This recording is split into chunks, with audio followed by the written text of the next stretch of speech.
Tonight on Unhinged with Kiriakos Vilchez, Kiriakos is talking about Sean Hannity's martial arts video, a discussion about 2003's Hulk, a creator spotlight feature, and the spooky video of the week. Without further ado, here is the man himself, your illustrious host, Kiriakos Vilchez.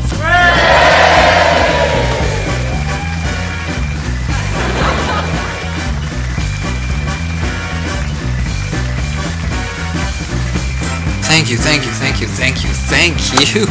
you guys, thank you. You're all too kind. My ghost audience, ladies and gentlemen. Unhinged with Kiriakos Vilchez is going to be a little different tonight. Here we are at number 12, episode 12, and we're doing something a little different like this right now. How about that, Jimmy the Hamster? It's great. Before I head out, I have a joke of my own. Want to hear it? A joke? Jimmy, I don't think this is a... Oh, come on, please. Let me tell it. All right. Jesus Christ. Okay, go ahead. Okay, what's the deal with Joe Biden? I mean, have you actually listened to this guy speak? He's like the Billy Mays of politics. The only difference is that Billy Mays could always remember what the heck he was selling and didn't tell people at home that they weren't real consumers if they didn't buy OxyClean.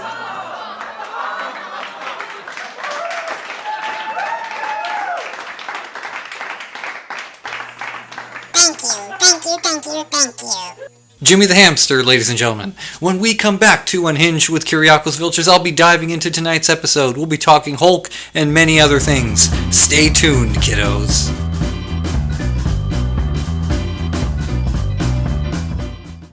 Recently, when I became deathly ill, I was able to summon an ambulance, my next-door neighbor, my family, and my doctor without picking up a telephone. I used this remote control to contact LifeCall, my 24-hour emergency medical response service.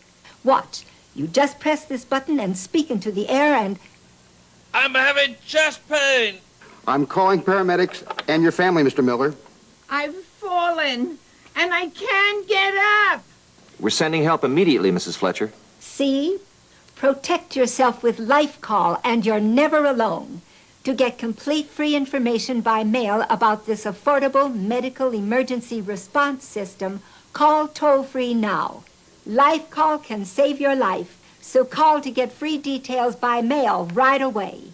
For free information about LifeCall, call 1-800-872-9100. That's 1-800-872-9100.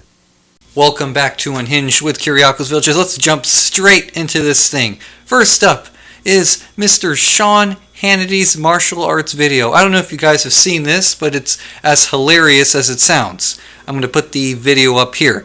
It's an older video, but it's pure gold. Hannity is waving his arms and doing these wild expressions as he's training with MMA fighter Chuck Liddell. Or if he's a UFC fighter, right? I think so. He's a UFC fighter, MMA, whatever.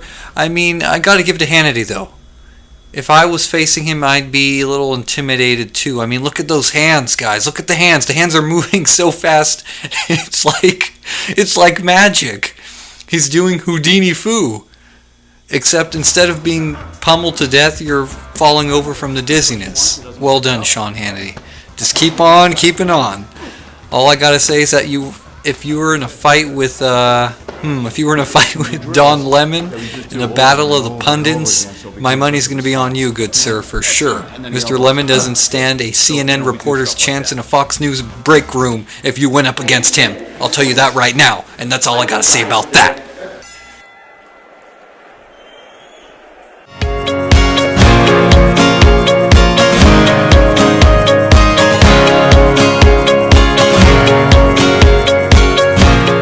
Basically, what we're looking at here by Miss Laura Mathews is actually what a true Velociraptor would look like. They're about the size of a turkey. They could be cute little things, but they're probably as vicious as heck. Probably as vicious as the raptors featured in Jurassic Park based off the Deinonychus.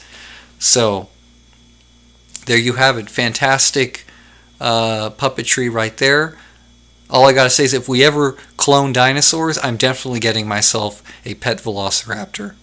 I'm going to name him Steve, and he's going to run around and nip at people's heels when they do not heed my commands.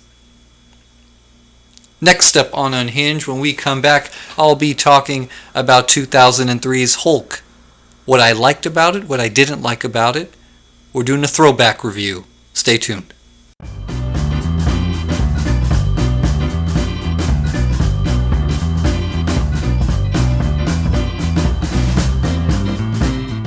You don't remember it before you came here. You had specific intentions for what you wanted to experience in this life.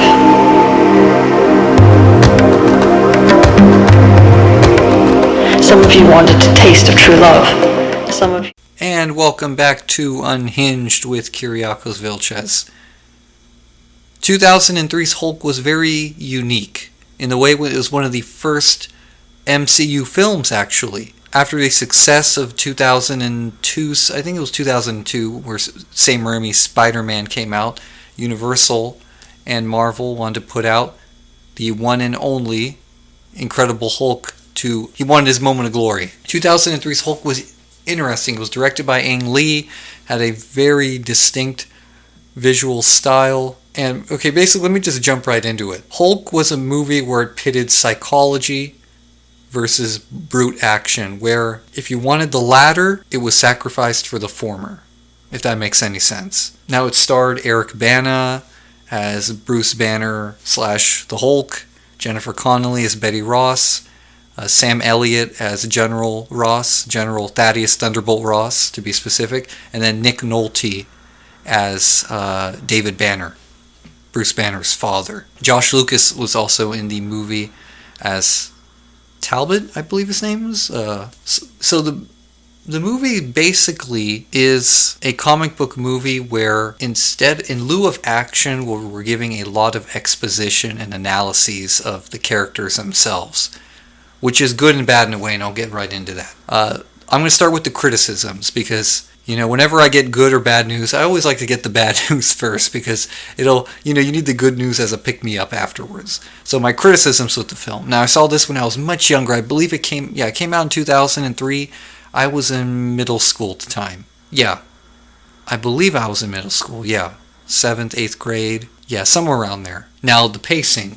The pacing's a little off because they're constantly, it's chock full of dialogue, and some of the scenes segue into scenes that you don't really need a segue into. So the pacing can be an issue, especially if you're a young fan of the Hulk like I was, and you're expecting the Hulk to be throwing crap around and throwing trucks at people and smashing up tanks and fighting with supervillains and stuff like that. Yeah, you're in for a different kind of ride.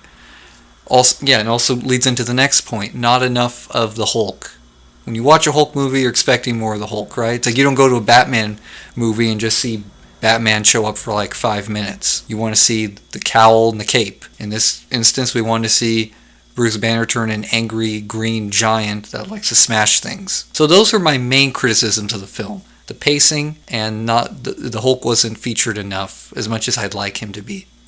Now, what I liked about the movie, now there's even bits and pieces where I still liked it at that age, where looking back as an adult now, I'm looking at it and I still have the same a favorable taste concerning some of these factors that kind of played out in the film. There was a deeper look at Bruce Banner and his relationship with not only Betty, but his father and himself and General Ross. So you really got a deeper meaning of Banner's relationships with all these characters. So his relationship with Betty Ross, how they were romantic at one point, then they weren't, and they had this complicated dynamic, and then his father, an even more complicated dynamic. Nick Nolte does a fantastic job playing his wacky, deranged, maybe sympathetic, maybe not, father, and it all plays out in the film, and that's fun to watch. And then, most importantly, himself. Not enough superhero films take enough time to do a thorough soul-searching of the main protagonist, if that makes sense.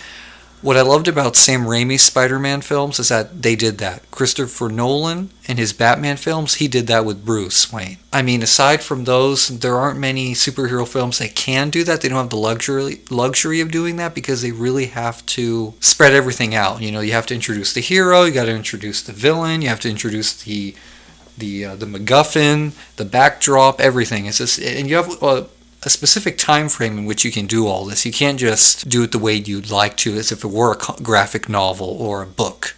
A movie is a very specific form of media, and you have to tailor it towards an audience. You know, what will people sit through, honestly? You know, are people going to sit through Bruce Wayne crying about his parents for half an hour, and then you get to the part where he beats up the Joker or the Riddler? No, you're going to have to space it out, balance it out. This film, where Ang Lee really explored Bruce Banner's relationships, I really liked that.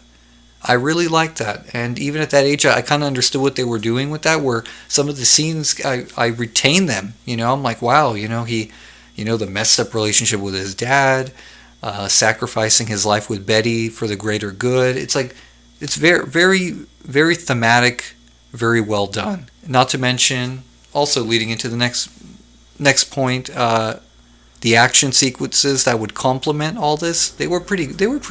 They weren't too bad. Lastly, I would say the visual style. If you've seen the movie, you're probably aware that the interlays, the transitions are very comic book heavy. Like, you look like you're, you know, and I've seen criticisms by other folks here on YouTube. There's one nostalgia critic.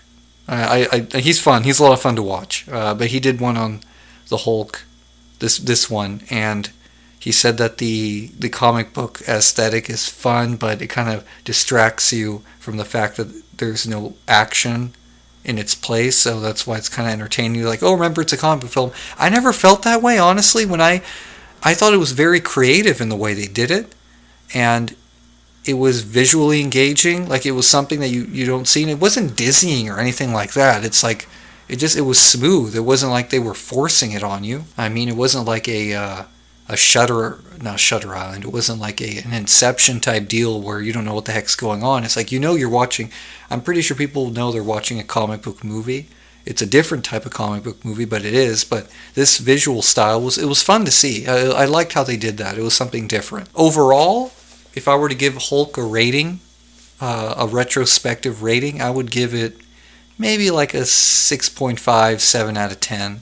Yeah, hovering between a 6.5, 7 out of 10. I mean, I enjoy it.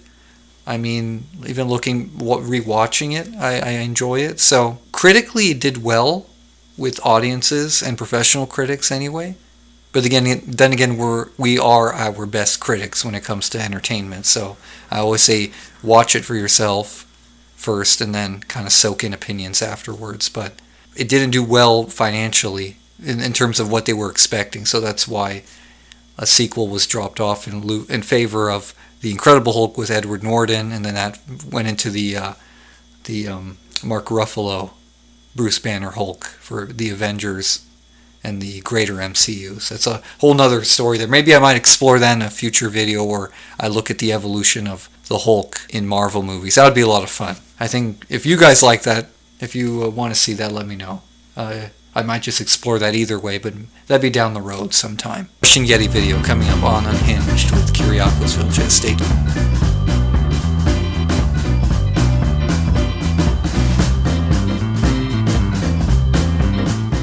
tuned. Alright, to close out the 12th episode of Unhinged with Kiriakos Vilchez, I'll be looking at the scary video of the night. This is footage taken by a family somewhere in Russia in 2015. It allegedly captures a Bigfoot-like creature, as you see here, on film bounding through the trees. Now, unlike us here with its American cousin, known in that part of the world, it's known as the yeti. You know, Himalayas and all that jazz. Well, the yeti apparently has a much larger home than we think. All across the Asiatic continent there. Maybe into the northern European tundras. Who knows? The Yeti and Bigfoot, they have a lot of real estate apparently. They're seen all over the world. So, I will say this is probably one of the best pieces of footage I've ever seen concerning Bigfoot. or yeti or what have you, that species. And I first saw it on Paranormal, caught on camera. I was like, wow, I can't believe. Now, I will say this is a hoax, which you always got to keep in mind when it comes to stuff like this. If it is one, it's probably one of the best hoaxes I've ever seen. It's probably as if you were to call the Patterson-Gimlin film of back in the day a hoax, is it same level of hoax authenticity. Like it's authentically that good if it was hoaxed. But this one, I don't really know. It's really interesting because there's a few things that you'll notice when watching this. First of all, the animal or creature in the footage is very large. It's bipedal, so it can't be a bear based off of its movements. And the movements themselves are very similar to a great ape.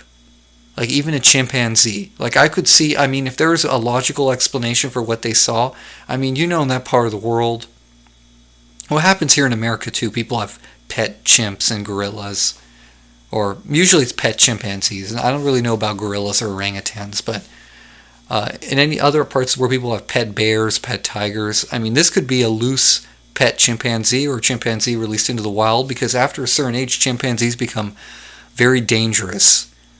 Like I've been asked before, like, what would you rather be attacked by? And I always tell people, if it's between like a lion or a chimpanzee, I'm going with the lion, because chimpanzees they can be absolute monsters when upset. And I would never want to be on the receiving end of a chimpanzee's beating. It's terrifying.